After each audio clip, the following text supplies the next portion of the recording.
Hello guys, मैं मुर्तजा आलम आप सबका वेलकम करता हूं अपने इस वीडियो में। उम्मीद करता हूं आप सब अच्छे से हैं।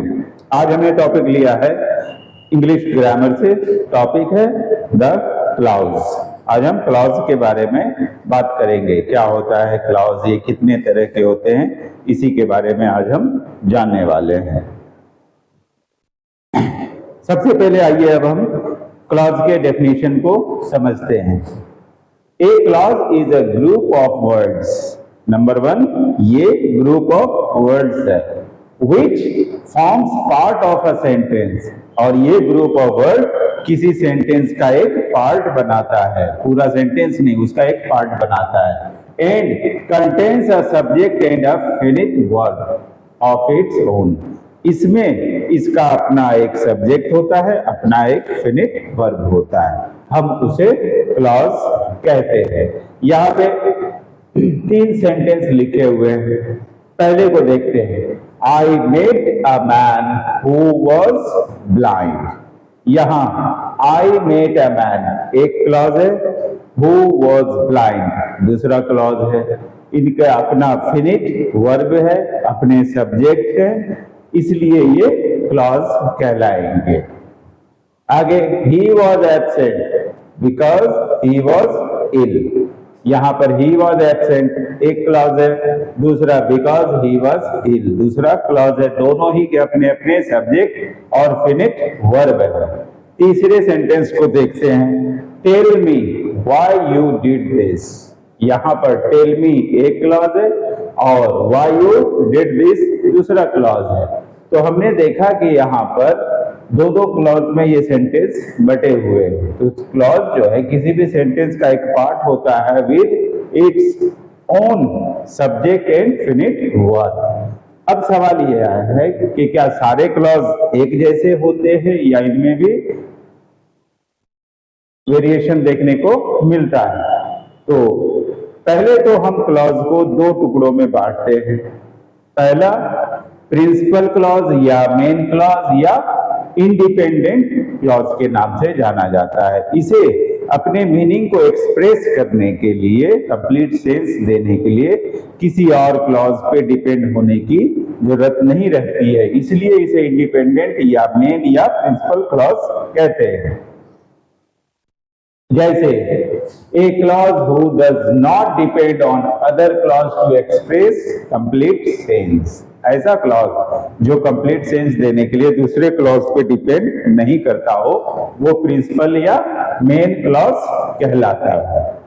जैसे यहाँ आई मेट अ मैन, ये मेन क्लॉज है, ये कंप्लीट सेंस दे रहा है, तो हम इसे एक सेंटेंस के तौर पे भी लिख सकते हैं। I met a man, he was absent. तो ये प्रिंसिपल क्लॉज है क्योंकि ये अपने आप में कंप्लीट सेंस दे रहे हैं।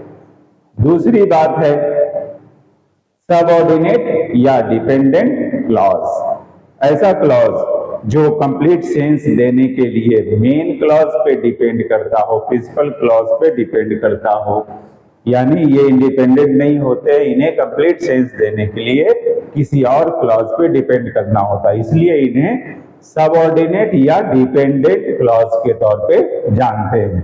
A clause who depends on its principal clause to express complete sense. For example who was blind because he was ill. तो यहाँ पर हु वाज ब्लाइंड ये डिपेंड कर रहा है आई मेट अ मैन के ऊपर, तो ये इसका सबऑर्डिनेट क्लॉज हो गया। ऐसे ही because he was ill depend कर रहा है कंप्लीट सेंस देने के लिए ही वॉज एब्सेंट पे, इसलिए इसका ये डिपेंडेंट या सबऑर्डिनेट क्लॉज कहलाएगा। तो पहले तो ये हमने 2 हिसाब से देख लिया कि मेन क्लॉज, प्रिंसिपल क्लॉज या independent clause number 1। Number 2 dependent clause या सबऑर्डिनेट क्लॉज होते हैं। अब आगे हम देखते हैं कि सबऑर्डिनेट क्लॉज के कितने टाइप होते हैं।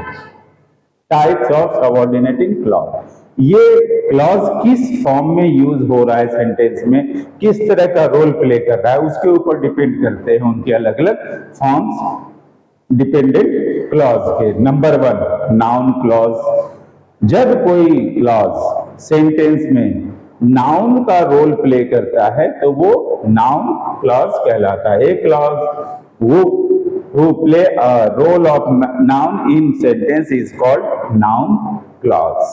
जैसे I know the man, I know who he is। यहां पर हम देख रहे हैं ये नाउन क्लॉज के तौर पे यूज हुआ है।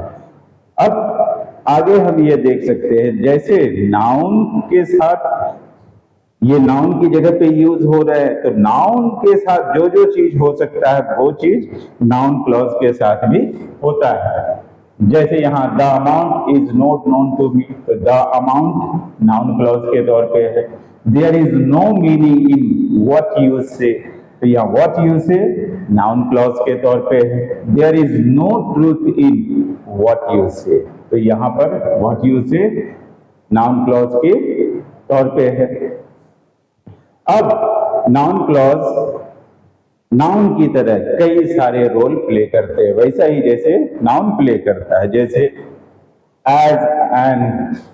As a subject of main verb, main verb के सब्जेक्ट के तौर पे भी नाउन क्लॉज यूज हो सकता है। जैसे what you say is true, तो यहाँ व्हाट यू से सब्जेक्ट है इसका।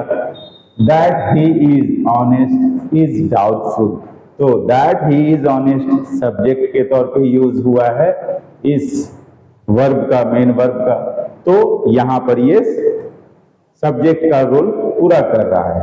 आगे as an object of transitive verb, ये ट्रांजिटिव वर्ब के ऑब्जेक्ट के भी फॉर्म में काम कर सकता है। जैसे I don't know who he is, यहां पर हु ही इज ये इस ट्रांजिटिव वर्ब का ऑब्जेक्ट का रोल प्ले कर रहा है। Father asked me why I was late, why I was late यहां ऑब्जेक्ट के तौर पे यूज हुआ है। I hope that it was true, that it was true object के तौर पे यूज हुआ है। आगे हम देखते हैं तो हम पाते हैं as an object of preposition, कई बार ये प्रीपोजिशन के ऑब्जेक्ट के तौर पे भी यूज होते हैं।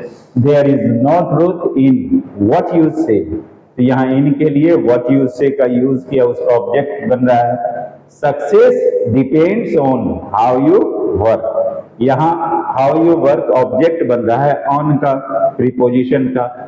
Never rely on what a liar says, यहां पर ऑन का ऑब्जेक्ट के तौर पे यानी प्रीपोजिशन के ऑब्जेक्ट के तौर पे यूज हुआ है।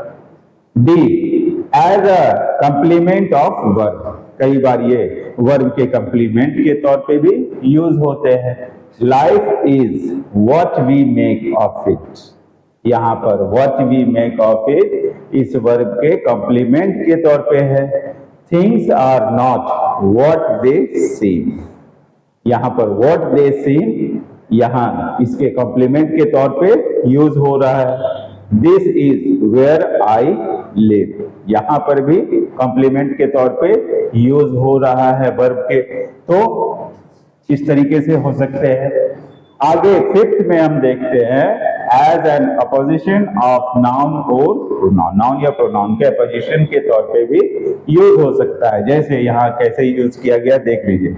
It was unfortunate that you were absent, that you were absent यहाँ इस pronoun जैसे it was unfortunate that you were absent, यहाँ पर that you were absent ये इस नाउन के अपोजिशन के तौर पे काम कर रहा है। It was bad that you say so, ये इसके पोजीशन का काम कर रहा है। It is a miracle that she was not drown, तो यहाँ that she was not drown इस प्रोनाउन के पोजीशन का काम कर रहा है। कई बार ये नाउन के भी करते हैं। तो ये हमने देख लिया कि नाउन क्लॉज नाउन की तरह ही कई अलग अलग फॉर्म में यूज हो सकते हैं। अब हम बात करते हैं सेकेंड, नाउन क्लॉज के बाद एडजेक्टिव क्लॉज की बात करने वाले हैं। A clause who plays a role of an adjective in a main clause called adjective clause. Main sentence या मेन क्लॉज के साथ जब कोई एडजेक्टिव का रोल पूरा करे तो वो एडजेक्टिव क्लॉज के तौर पे जाना जाता है। जैसे the boy who is playing there is my friend, इस सेंटेंस में हु इज प्लेइंग देयर, वो उस बॉय को डिस्क्राइब कर रहा है, एडजेक्टिव का काम कर रहा है, तो ये जो क्लॉज है ये एडजेक्टिव क्लॉज के तौर पे जाना जाएगा। आगे एक चीज और ध्यान देना है कि एडजेक्टिव क्लॉज जब भी होता है तो वो या तो रिलेटिव प्रोनाउन के साथ शुरू होती है उसकी, जैसे हु का यूज किया गया है, या रिलेटिव एडवर्ब के साथ शुरू होता है, जैसे व्हाट, व्हेन, वेयर। इसलिए इन्हें रिलेटिव क्लॉज के तौर पे भी बुलाया जाता है। एडजेक्टिव क्लॉज को हम रिलेटिव क्लॉज के तौर पे भी बुला सकते हैं, क्योंकि इनमें रिलेटिव प्रोनाउंस और रिलेटिव एडवर्ब का यूज करके वहां से ये क्लॉज की शुरुआत होती है। रिलेटिव प्रोनाउंस में जैसे हु, हुम, विच, रिलेटिव एडवर्ब जैसे व्हाट, व्हेन, वेयर, इन सब का यूज होता है। इसी वजह से इन्हें एडजेक्टिव क्लॉज के साथ साथ रिलेटिव क्लॉज भी बुलाया जा सकता है। अब आगे बढ़ते हैं, इन्हीं के कुछ एग्जांपल्स और देख लेते हैं रिलेटिव या एडजेक्टिव क्लॉज के। This is the pen that I bought yesterday, तो ये दैट आई बॉट यस्टरडे इस पेन को डिस्क्राइब कर रहा है, ये एडजेक्टिव क्लॉज कहलाएगा।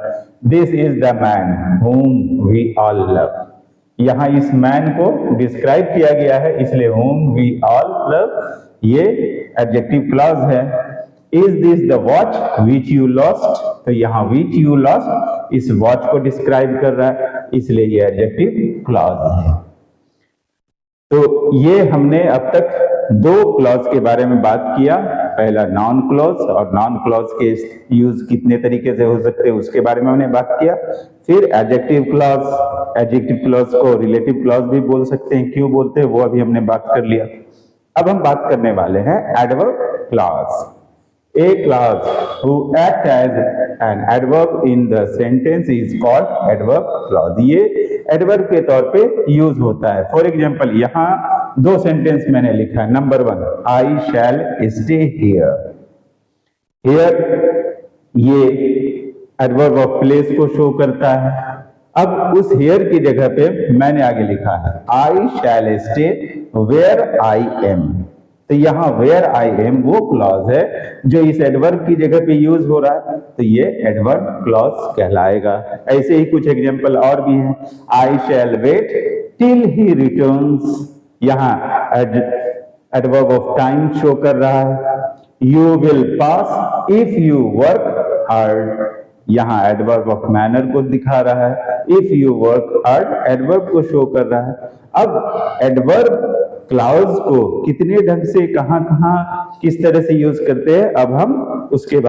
अब ये है कि एडवर्ब क्लॉज जो होते हैं वो भी कई तरह के होते हैं, यानी इस बात पे डिपेंड करता है कि वो एडवर्ब क्लॉज किस लिए यूज हुआ, उसी के हिसाब से इनके टाइप बदलते चले जाते हैं। आइए एक एक करके हम इन्हीं सब के बारे में बात करते हैं। Number 1, adverb clause of time. वो एडवर्ब क्लॉज जो टाइम को शो करता हो, टाइम को बताता हो, हम उन्हें एडवर्ब क्लॉज ऑफ टाइम या टाइम क्लॉज के तौर पे जानते हैं। जैसे I met him when I was in London, यहाँ व्हेन आई वाज लंदन ये जो क्लॉज है ये टाइम को बता रहा है, उस समय जब वो लंदन में था। Wait here as long as you can, यहां पर टाइम को बता रहा है, तब तक इंतजार करो जब तक तुम कर सकते हो। When the cat is away, the mice will play, यहां पर उस समय को बता रहा है, चूहे तब खेलेंगे जब बिल्ली दूर होगी। तो ये टाइम को बताने वाले एडवर्ब हैं, तो इसलिए इन्हें हम एडवर्ब क्लॉज ऑफ टाइम के तौर पे जानते हैं। ठीक टाइम के तरह ही एडवर्ब क्लॉज ऑफ प्लेस भी होते हैं जो प्लेस को शो करते हैं। You can go wherever you like, जहां तुम्हारी इच्छा हो। He walked where there was a peace. जहां शांति मिले, प्लेस की बात हो रही है। We must stay where we are, जहां पर है। where we are मतलब here का वो इस्तेमाल हुआ here की जगह पर, तो ये सभी प्लेस को शो करने वाले हैं, तो ये एडवर्ब क्लॉज ऑफ प्लेस कहलाते हैं। आगे एडवर्ब क्लॉज ऑफ पर्पस, ये पर्पस को शो करता है कि किसी कार्य व्यापार का उद्देश्य क्या है, उसको करने के पीछे क्या इंटेंशन है। We eat that we may live, हम इसलिए खाते हैं ताकि हम जीवित रह सकें, तो यहाँ खाने का पर्पस बता रहा है, इसलिए इसे हम एडवर्ब क्लॉज ऑफ पर्पस बोलेंगे। Walk fast lest you will miss the train, यहाँ पर पर्पस है, वॉक फास्ट क्यों, पर्पस है ताकि तुम ट्रेन न मिस कर दो। He works hard so that he could pass the examination, यहाँ उसके हार्ड वर्क करने का पर्पस ये है ताकि वो एग्जामिनेशन को पास कर ले। अब फोर्थ में आते हैं एडवर्ब क्लॉज ऑफ रीजन या कॉज, जो किसी भी चीज के वजह को बताता है, कॉज को बताता है।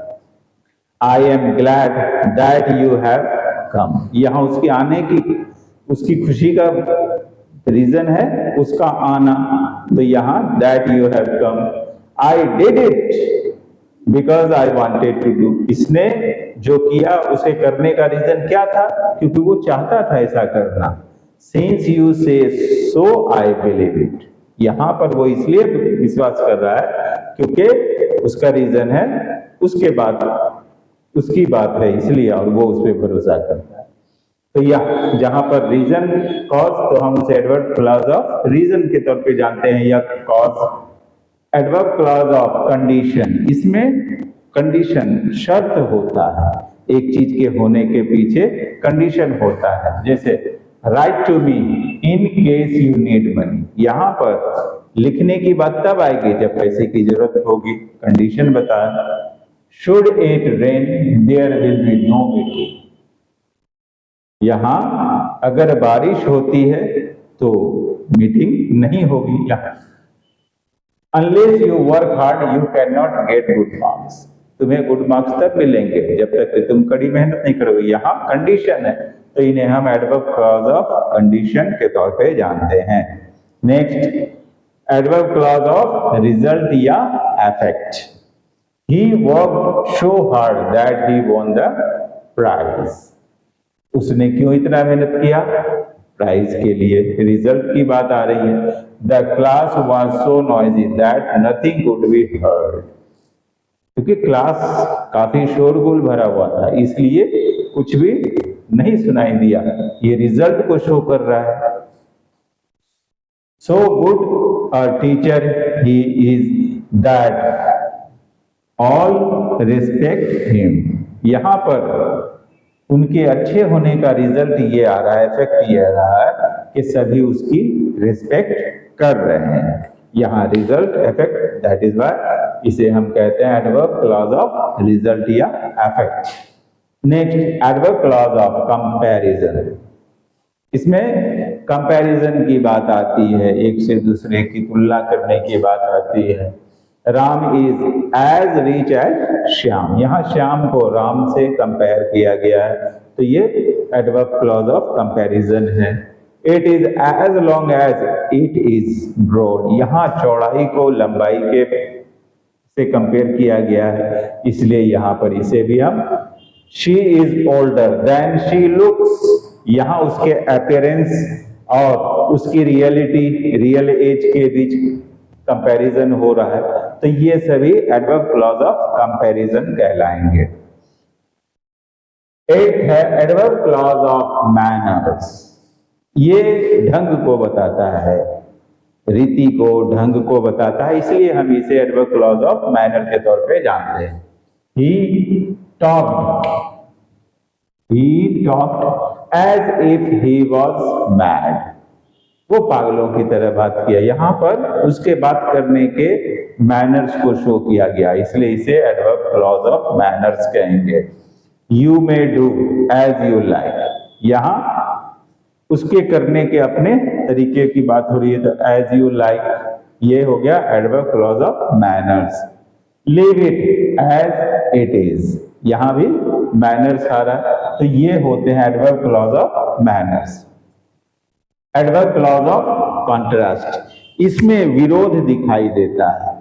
इसमें जो इंडिपेंडेंट क्लॉज है और डिपेंडेंट क्लॉज, इन दोनों के बीच विरोधाभास होती है, विरोध को दिखाता है, इसलिए इसे एडवर्ब क्लॉज ऑफ कॉन्ट्रास्ट कहते हैं। दो he is poor he is honest, यहाँ जो मेन क्लॉज है ही इज ऑनेस्ट, इसका जस्ट उल्टा दिख रहा है दो ही इज पुअर में। वो गरीब है, आमतौर पे गरीब से लोग उम्मीद रखते हैं कि कुछ ना कुछ तो बेईमानी करेगा, लेकिन यहाँ पर विरोध को दिखाया, इसलिए इसे एडवर्ब क्लॉज ऑफ कॉन्ट्रास्ट कहते हैं। Even if they oppose me, even if they oppose me I must try, यहाँ पर ये उसके अपोजिशन की बात हो रही है, लेकिन ये करेगा, तो यहाँ दोनों में कॉन्ट्रास्ट है। द हायर वी गो, जितना वो ऊपर जाएंगे, द कूलर इट इज, उतना ठंडक वहां मिलेगा। तो यहाँ ऊपर जा रहे हैं लेकिन टेम्परेचर डाउन हो रहा है, तो यहाँ कॉन्ट्रास्ट हो रहा है। तो इस तरीके से हमने आज अपनी इस वीडियो में देखा किस तरह से क्लॉज क्या होते हैं, क्लॉज कितने टाइप के होते हैं, दो होते हैं। वो दो जो हैं उनमें आगे और हमने सब टाइप्स को देखा, सबऑर्डिनेटिंग क्लॉज के, और कौन क्या है, किसमें क्या है, विद एग्जांपल्स हमने सबको देखा समझा। उम्मीद करता हूं आप लोग इससे फायदा उठाएंगे और मेरे वीडियो को लाइक शेयर सब्सक्राइब करते रहें। Thank you.